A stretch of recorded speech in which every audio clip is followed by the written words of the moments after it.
Hello, my name's Steve and I sell things on eBay. Um, I thought in this video I would tell you about a claim that I had to make with Royal Mail after an item was damaged in the post. Right, this is the item that I sold. It's a vintage stoneware vase and bowl, so two things sent as one item.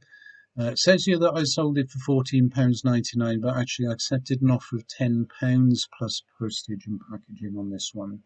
It had been up for a while, so I was quite happy with that. So I packed it and posted it off.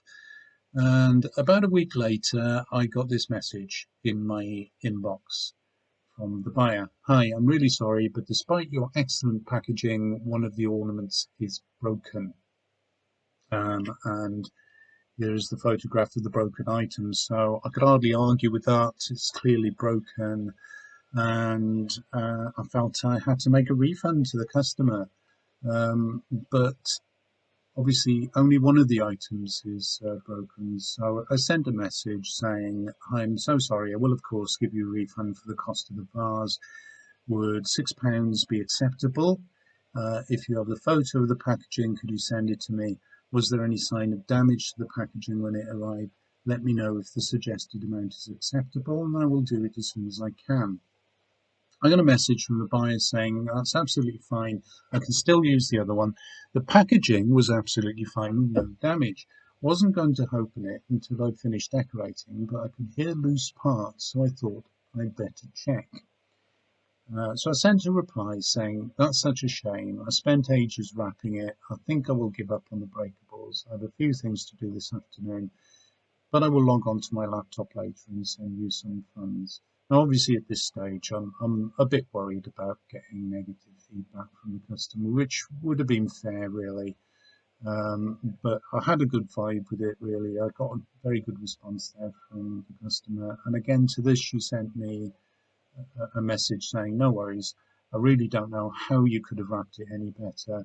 Must have took you ages. Royal Mail are useless in my opinion. I've got quite a few ornaments to sell, but still don't trust Royal Mail. And you cannot send them with Hermes. Take care. So it sounded fine. I logged on later. I sent the customer a refund of £6, and that was the last I heard from it, other than getting positive feedback from the buyer, which in the circumstances I thought was very generous. But obviously, she sells stuff on eBay herself, realizes that this was no fault of mine. And that got me to thinking, well, that this in fact was no fault of mine. It was obviously broken by Royal Mail despite the care I'd taken in wrapping it, and the customer agreed. So let's just have a look at how I wrapped this item. Now, this is, yes, it's a bottle of whiskey. The reason I'm showing you this is because I'd got this as a Christmas present, and I kept the box because I thought it would be handy for wrapping. And in fact, this was what I used to wrap this item.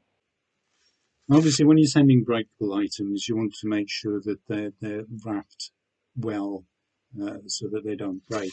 The first thing that I did before putting the two items into the whiskey box was to wrap them in some bubble wrap, and I tend to use this small bubble wrap.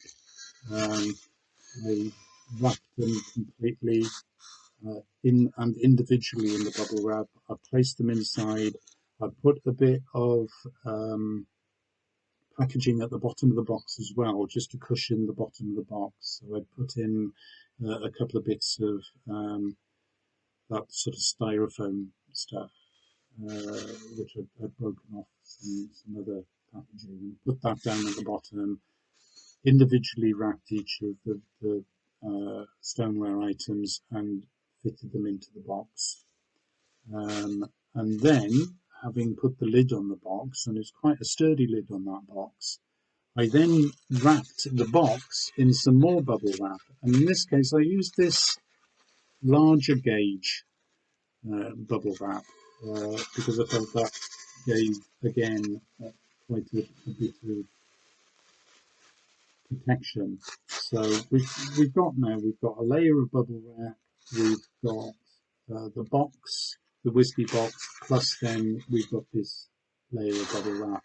And then after that, I took some cardboard and I entirely wrapped the whiskey box with the cardboard, taped that up, after which then I wrapped it in brown paper and wrote the customer's address on it and took it down to the post office. We'll start by having a look at the claim form, the online claim form on the Royal Mail website. This is quite a difficult site to navigate, I find, but I think I've got a reasonable idea now where to go. So what I would normally do is to go down to Help and Support, Complaints and Claims here, Claim for Lost, Damaged or Delayed Mail. How do I submit a claim for lost, damaged or delayed to my item? And here we have a claim form. Right, okay, so we get this form and basically we just need to enter in the answer the question. So was the item posted by Royal Mail? Yes, it was. Was it posted to a British Force post office address? No. Was it sent using stamp franking machine or online postage, including items sent and paid for at the post office? So yes, it was one of those. Item details asks if I'm using a franking machine to put in details. Well, I'm not, so we can ignore that one. It's not being sent to an address outside the UK. It's not being sent into the UK from overseas.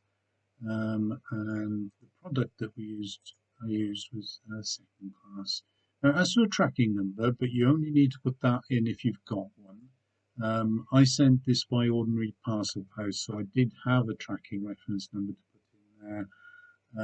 If you haven't got one because you haven't sent a parcel or you've not paid for tracking or signed for delivery, it doesn't really matter. You only need to put it in if you've got it. Enter the date of postage. So for the sake of argument, I'll put in the 1st of March. Are you a personal business customer?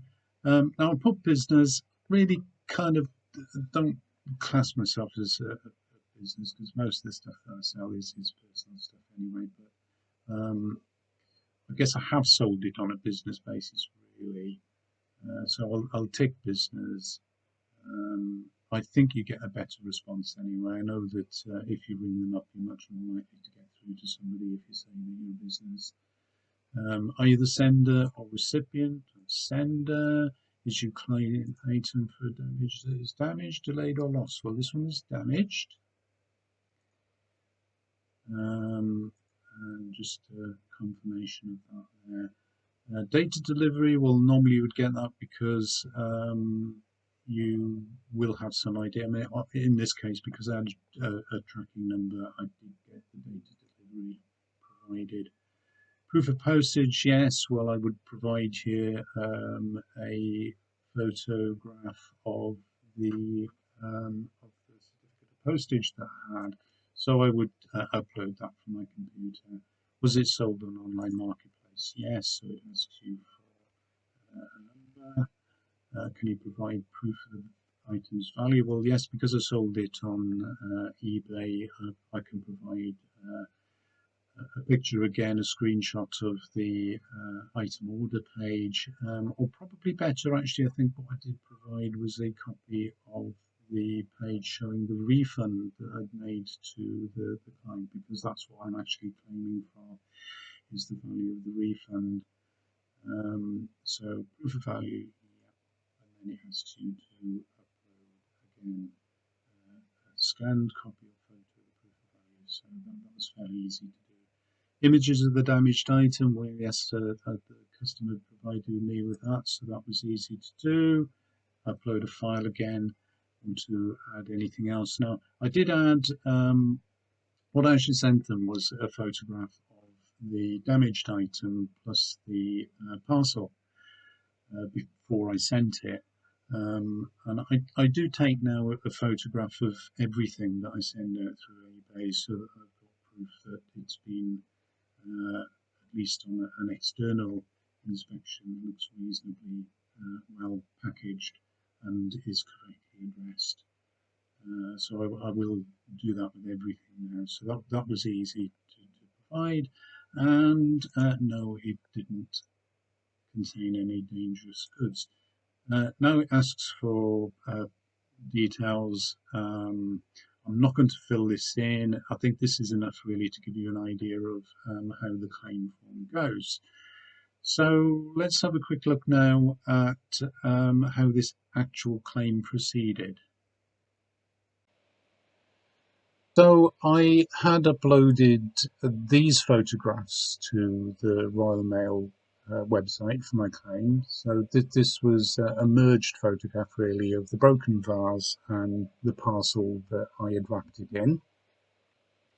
I sent them a copy of the certificate of postage, and as you can see on here, it's got the posting date, it's got the price of postage. It would have the building name or number and the postcode, which I've obviously taken out there for privacy purposes. And I also sent them a copy of this, a picture of the refund page to show how much I had refunded to the customer. And a few days later, I got this letter from Royal Mail saying, "Thank you for contacting Royal Mail. I'm really sorry you've recently had cause to complain about an item addressed to blah blah. We've logged and investigated this against the reference number at the top of this letter. Having reviewed the evidence submitted, I can see we've let you down on this occasion, and I apologise for that. Please accept the enclosed stamps as full payment for this service failure. Here's the stamps, a book of 6 first-class stamps. In line with the conditions of the product used. This now closes your inquiry. However, please be assured we will use the information you've provided to improve our services going forward." Well, okay, they've accepted that they were at fault and they've tried to compensate me by sending me some stamps. Now, my understanding was that second-class mail provided insurance up to a value of £20. So I was fairly confident that I would get compensated for this and not just sent some stamps.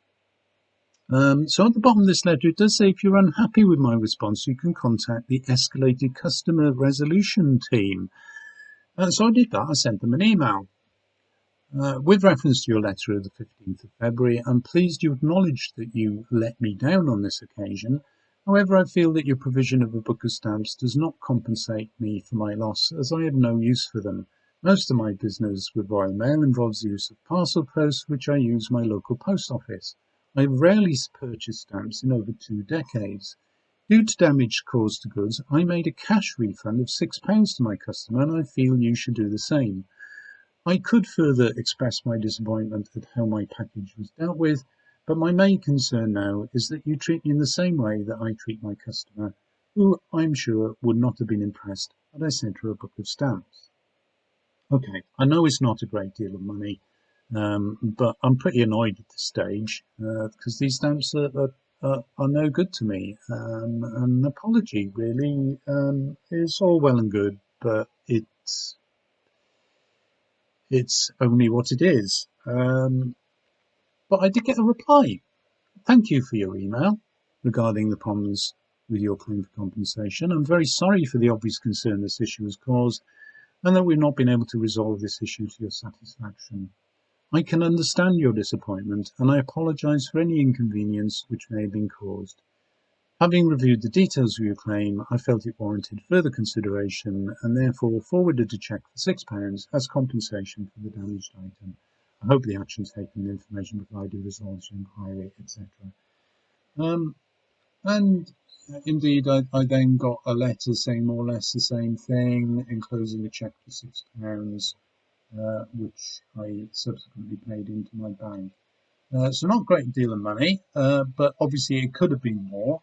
And I did feel that Royal Mail should compensate me. So I was quite happy to have got that, not so happy that I had to run around the houses to get it, but there you are.